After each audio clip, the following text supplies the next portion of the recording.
你行入機場嗰陣，深秋我識得點玩呢個地方啦。機票、排隊、登機證嗰啲平時嘅混亂，但如果我同你講，成個系統其實係設計嘅呃你，仲未到咗口已經開始。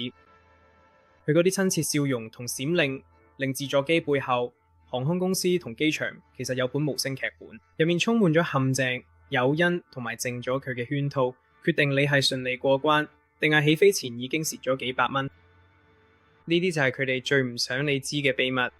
嘅秘密係機組人員低聲講，藏咗 TSA 報告入面，淨係冇識玩內行人先會互相分享。因為去到2025年，機場已經唔止係一個地方咁簡單，佢係一個系統，一個考驗你耐性、荷包同直覺嘅系統。一旦你識得撳穿咗嘅招數，你以後搭飛機都唔會再一樣。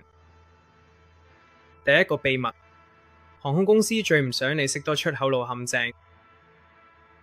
一切都由一張座位開始，嗰啲諗落好普通，但其實係你唔使俾錢都可以升級到最大嘅座位，就係緊急出口牌。多咗幾寸腳位，原本逼到爆炸嘅航班都可以變得舒服晒。但係重點睇啦，航空公司知你想要，仲將呢樣嘢變成揾錢武器。美國航空可以收你高達$95，就為咗多個幾寸位，達美航空收你165蚊都得，空氣都一樣，你本身都已經喺度呼吸緊。呢個生意真係冇，但只要你識得點入手，其實個制度都可以拗彎。我係幾年前有一位空姐學翻嚟嘅，佢話其實我哋唔係亂嘅安排座位，我哋會睇落合作、冷靜同埋有自信嘅人。呢個就係提示。之後每次我 check in， 我都特登扮演嗰種乘客，友善、輕鬆，甚至帶嚟幽默感。當職員抬頭望我時，我就會笑住講：如果你仲揾緊負責出口位嘅人，我就啱啦。我會好榮幸去接呢個責任。聽落好似有咁傻，但真係 work 嘅。有一半時間都得，因為好多時佢哋真係需要一個值得信任嘅人去坐嗰啲位。而當佢哋要快手啲人時，佢哋會諗嗰個令佢哋做咁容易嘅嘢人，而唔係嗰啲成日要求佢哋人。如果佢都唔得，仲有個正佢嘅心理優勢。問人哋嘅，無論咩都好，加多個因為字。我可唔可以換去出口位？因為我隻腳長。你個理由細都唔緊要，單個因為字已經令對方更容易答應你。如果系統都仲係唔得，不如坐緊出口位啦。因為有時坐喺嗰度嗰個人其實唔適合幫手，到時機嘅人員就會揾人頂替。你已經到達嗰度啦，咁唔係運氣，呢個就係意識。一旦使用佢，你將再日不會以同樣嘅方式睇到座位圖。秘密二 ，TSA 點樣喺你唔知情嘅情況下讀取你嘅身體訊息。喺安檢線上，每個人嘅注意力都集中喺箱、安全帶、筆記本電腦同埋鞋子上。但係當你忙於處理呢一切嘅時候， TSA 官員正係悄悄地觀察住其他事情。你唔係你嘅包，唔係你嘅身份證，而係你嘅行為。呢個唔係疑神疑鬼，係政策。多年嚟，TSA 用咗一個叫做 SPOT 計劃嘅嘢，透過觀察技巧篩查乘客。聽落好似咩高深心理學，其實最終都係靠估。佢哋受過訓練，會觀察你塊面、你對手、你個姿勢，揾有啲壓力嘅徵兆。可能你呵欠太大聲，出汗多啲，望人望得耐啲，或者剃完鬍鬚之後塊面蒼白，呢啲都可能會靜啲令你被抽查多一次。問題係咩？根本冇用。政府問責辦公室幾年前已經將呢套系統批評到體無完膚，話完全冇科學證據證明可以識別威脅。但 TSA 而家仲係繼續花幾百萬嘅類似嘅行為分析技術上，換湯唔換藥，改個新名啫。更糟糕嘅係監管極少。佢哋抽查乘客時唔會記錄種族或者身份，變相有啲人比其他人更易成為目標嘅模式，好問責。咁你點樣可以保護自己，唔好咁易被隨機抽查？你唔係扮冷靜，你係要練習冷靜，唔好四圍望，好似扮無辜咗，咁樣好新手啫。保持身體放鬆，呼吸平穩，語氣有禮但係簡短。就算你心入邊其實好驚，擔心背囊入邊嗰支水外表都要好似做過1000次嘅字。因為最諷刺嘅就係呢度，你越想扮無辜就越似有鬼。融入人群，自然佢 TSA 唔識讀你個心，但係佢哋好樂意誤會你緊張。第3個秘密，着後職員嘅監察遊戲，你從來都冇發覺過。你以為真正嘅戰鬥係登機開始先開始，但事實係喺掃描器嘅一聲之前，你已經俾人打量緊。場口職員唔係淨係查文件同笑下咁簡單，佢哋會掃視全場，靜靜啲揾咗超大行李，未排隊已經諗緊你。下次記住留心提提。佢哋會坐喺台前扮緊打字，每隔幾秒就抬頭望一望。佢哋對眼好似雷達咁，標記住嘅手提行李、特別帳或者大件嘅乘客。一到登機嘅名同樣貌已經喺腦入邊記低，準備隨時拉你出嚟收錢。點解？因為時間就係金錢。一開始登機每一秒都好緊要，如果佢隊入邊先捉違規者，會拖慢成個流程，所以佢哋會預先部署。我親眼見過呢啲情況發生，有個旅客拖住個有滯脹嘅行李箱，以為冇事，點知行到一半嘅登機橋就俾人截停，然後就被話：先生，你要託運呢一件行李，其實職員早就知啦，10分鐘前已經標記咗佢。如果你唔想俾人睇出嚟，秘訣就係唔好俾人覺得你係違規嗰啲人。行李要放低咗，擺喺腳邊或者夾咗腋下，唔好喺櫃檯前面大搖大擺咁拎住佢。信唔信由你，黑色行李真係比較容易融入環境，佢唔會好似鮮色或者有圖案嗰啲嘅反光或者吸引人注意。軟身旅行袋同背囊呢，佢哋比硬殼行李箱更加容易唔俾人發現。重點唔係要你去拎埋，而係唔好主動吸引人注意，因為一旦嗰個職員覺得你個袋有問題，點解釋都冇用。所以下次你等上機嘅時候要記住，就算你以為啲人睇，其實你已經喺鏡頭。秘密4，令着後職員比以前更嚴格嘅隱藏佣金陷阱。有樣嘢大部分旅客都唔知，對某啲航空公司嚟講，佢哋口捉到你唔只係規矩，仲係賺錢方法。好似 Spirit 同 Frontier 呢啲平價航空，佢哋靜靜咁建立咗一套獎勵制度，鼓勵着後職員嚴格執行行李規定。每次佢哋捉到一件超大嘅個人物品或者手提行李，都可以賺到5至10蚊佣金。聽落好似唔多，但係你睇下每日有幾十個乘客加埋一齊，你個袋多一寸都係有人袋入袋嘅錢。所以你見到嘅爆紅片，着後職員同乘客為咗明明啱尺寸嘅行李爭拗，其實唔係偶然。呢啲就係獎勵制度發揮緊作用。我自己都見過一名乘客平靜咁將背包放入行李箱，佢非常之合適，但係經紀人仍然堅持佢必須完全插入女士。顧客提出抗議，但費用已開始印刷。呢個就係最棘手嘅部分。大門係你權力最細嘅地方，你唔能夠返去重新打包行李，你唔能夠對政策提出異議，而且航空公司知道你唔會因為爭論而冇錯過航班嘅風險。只要刷一刷你張卡就搞掂晒，60蚊就冇乜嘢，唔會退錢，冇得追討。所以你冇咩袋而家比以前更加重要。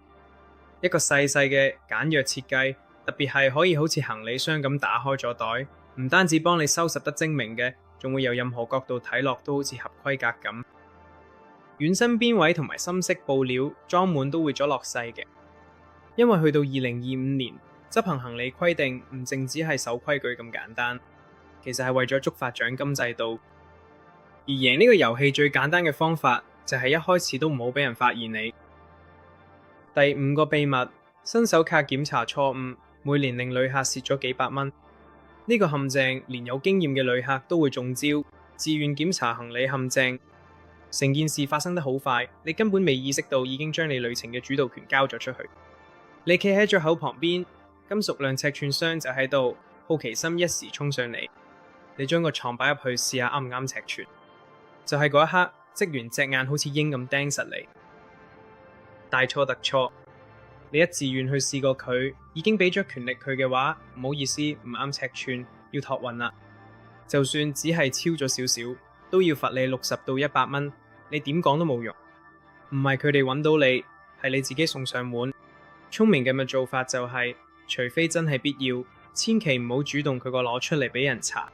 成日將個床擺咗身後，唔好冇明顯。如果你唔肯定啱唔啱尺寸，千祈唔好喺航空公司櫃台前面試，搵嗰啲人佢啲口或者整啲嘅角落先試啦。你可以低調啲慢慢試，如果要調整都仲有時間，或者着多件外套，重閘佢哋就塞入褲袋。有啲專業旅客甚至會着咗有暗格嘅衫，好似有好多儲物位嘅外套或者背心，可以擺到手提電腦、叉電器，甚至一對鞋都得。其實唔係想呃人，只係想保護自己，唔好俾人玩死。現實係點？航空公司好清楚，一旦你過嚟掂到嗰個量尺寸嘅箱，你基本上就等於簽咗約。所以下次唔好咁快想證明自己啱規矩，因為喺呢個遊戲入邊，一旦你跟佢哋嘅規則玩，你已經輸咗。第六個秘密，航空公司成日你話航班延誤，背後真正原因係咩？如果你試過冇咗口等，見住你班機由延遲30分鐘變1個鐘，再變2個鐘，仲未完，你一定會諗，點解佢哋唔可以一開始就講真話？答案其實幾唔舒服，因為你先可以控制到你。航空公司知道，如果佢哋一宣布延誤3個鐘，一半乘客就會衝去客戶服務櫃位，或者開始要求退款、改機票或者係餐券，場面即刻亂晒大陸。但如果佢哋慢慢分段嚟講，每次都話佢無傷大雅嘅小延誤，只係多30分鐘啫。你會繼續冷靜坐喺度，最重要係你會留喺嘅口唔喐。呢排我阿媽都親身經歷過，佢坐商務咁去探孫女，喺候機室度緊張嘅等，航空公司不斷話再等多半個鐘就得，但係佢哋嚟講，其實嗰個機械故障要幾個鐘先整得好。佢就冇等又等，經走開去貴賓室都唔敢，因為隨時可能會叫登機。呢啲唔係意外嚟嘅，其實係一種策略。細段逐少嘅延誤可以減少投訴，防止人撞改機票，仲可以困住嘅人唔走。有時航空公司甚至會提早解決問題，令班機提早起飛，快過原本公佈嘅時間。目的係咩啊？就係盡量減少退款，最大化控制權。但其實精明嘅旅客有反制方法，自己追蹤你架飛機嘅動向，用咗好似 Flight Radar 24或 Flight Aware 嘅 app， 睇下你架飛機而家真係喺邊度。如果佢仲喺國家另一邊飛緊過嚟，你就知所謂30分鐘延誤根本係呃人。呢個係俾你放鬆、食啲嘢或者計劃下一步行動嘅信號，而唔係好似人質一樣呆坐喺大門口。航空公司可能擁有航班時刻表，但一旦你了解咗佢哋公告背後嘅心理，佢哋就唔再對你有任何控制。秘密7：航空公司點樣喺你錯過航班之前秘密取消你嘅座位？想象一下，你正喺機場裏邊飛奔，你嘅轉機航班正係登機，幾秒鐘後你就能夠趕上。你已經氣喘咗佢，但你見到登機嘅口就喺前面，飛機仲喺度，艙門都未關。你衝上前去，結果職員同你講，唔好意思，你個位已經俾咗人。咩話？你根本冇錯過班機，你就企喺度。歡迎嚟到航空公司其中一個最令人無聲沮喪嘅系統——預測性取消。美國航空有個叫 Aura 嘅軟件，如果系統覺得你趕唔切轉機，會自動將你從航班名單剔除。唔係等到你真係錯過班機，係佢預測你會錯過嗰陣就已經咁做。理論上聽落好高效，可以騰出個位俾其他旅客，但現實係好似你哋嘅乘客可能衝晒成個機場，或者因為班機再延誤而趕得切，都會被遺棄喺度。你個位一俾嘅人就真係冇得翻轉頭。你會被重新安排、重新登記，仲要好似成件事係你錯咁樣。而家嚟緊仲衰咗，唔係每間航空公司都跟同一套規矩做嘢。好似聯合航空咁，就用咗一個完全唔同嘅系統，叫做 Connection Saver。佢會特登等多幾分鐘，幫佢轉機乘客趕得切上機，趕得切。呢個就證明咗科技其實可以幫你，而唔係對付你。所以如果你發現自己突然被踢落機，明明係準時到，都唔好就冇靜靜咁接受。問下你係咪因為預測先被踢走？如果係，就要求賠償，因為你係被非自願拒絕登機。呢句說話好重要。呢個就係你合法嘅保護傘可以拎嘅要求酒店、餐飲甚至現金券補償。因為佢依家數據主導嘅旅遊年代，單準時到場已經唔夠，你仲要贏過個已經決定咗你命運嘅演算法。第8個秘密，航班取消後隱藏嘅機票積分陷阱。當你班機被取消，成件事就好似亂晒龍咁，櫃台前排長龍，電話響個不停，乘客喺度拗交，大家都只係想返屋企。但係佢呢啲嘈雜背後，航空公司其實正咁搞緊另一套嘅，表面嘅好似好大方，但長遠嚟講，通常會令你損失更多。呢個就叫做機票積分陷阱。當你班機被取消，航空公司最中意就係俾你旅遊積分，而唔係現金退款。聽落好似好合理啫，係咪？你都仲可以用翻你俾啲錢嘅嘢，但其實真相係冇。嗰啲積分條款細則仲鋒利過登機證邊。大部分積分都有嚴格嘅到期日，有時短至12個月，而且通常唔可以轉讓、拆分，甚至合併。更衰係有啲系統會靜靜咁重設時限。如果你再訂新機票又取消，嗰啲積分可能會由最初發出嗰日開始計到期，而唔係新嗰日。佢旅客以為自己有耐性，結果唔覺就輸晒成副積分。而且呢啲都未算最陰險嘅地方，有啲航空公司仲會喺你用積分時扣服務費，意思就係你下次搭飛機其實係用自己本來有啲錢嘅補貼機票，即係話你本來已經擁有嘅錢又要再俾多次。咁樣做就令到幾十億蚊繼續困嘅航空公司系統入邊，而唔係退翻俾乘客。所以如果你假機有一日被取消，記住呢樣嘢，你唔一定要接受積分。根據美國運輸部嘅規定，你有權要求任何被取消或者嚴重延誤嘅航班退翻現金。記得開口要求，堅持要翻現金，唔好俾佢哋用方便為理由，悄悄啲剝奪你嘅選擇權。因為當航空公司話我哋發咗旅遊代用券俾你，其實意思就係你嘅錢仲喺我哋手上。所以而家你知啦，機場唔單止係一棟有航班起降嘅大樓，佢其實係一個系統迷宮，每一步都考驗你嘅警覺性。由可以幫你哋150蚊嘅緊急出口位遊戲，到 TSA 靜靜觀察你行為，再到登機口職員靠你混亂賺佣金。今日你學到咗每一個秘密，都揭示咗2025年嘅旅行點樣悄悄咁偏向航空公司。但係知識可以幫你睇返主動權。當你識得點樣撳穿成個遊戲，幾時要笑，企喺邊度，點樣融入人群，幾時要求退款而唔係信用額，你就唔再係目標，而係變成例外。你會旅行得更精明、更自由、更輕鬆。呢8個秘密唔係陰謀論，佢哋係模式，一次又一次重複改良，然後包裝成政策。而家你識得拒穿呢啲嘢，下次你行入機場，你就會好似一個知道幕後發生咩事嘅人咁行入去。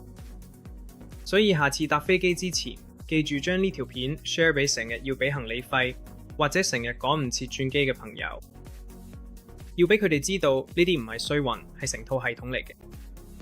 如果你想繼續發掘航空旅行背後隱藏嘅一面，包括升級、漏洞同埋嘅航空公司唔想你知嘅秘密，就記住嘅訂閱，開埋提示，繼續留意 Avoid Flight Bans 頻道，因為呢個只係開始啫。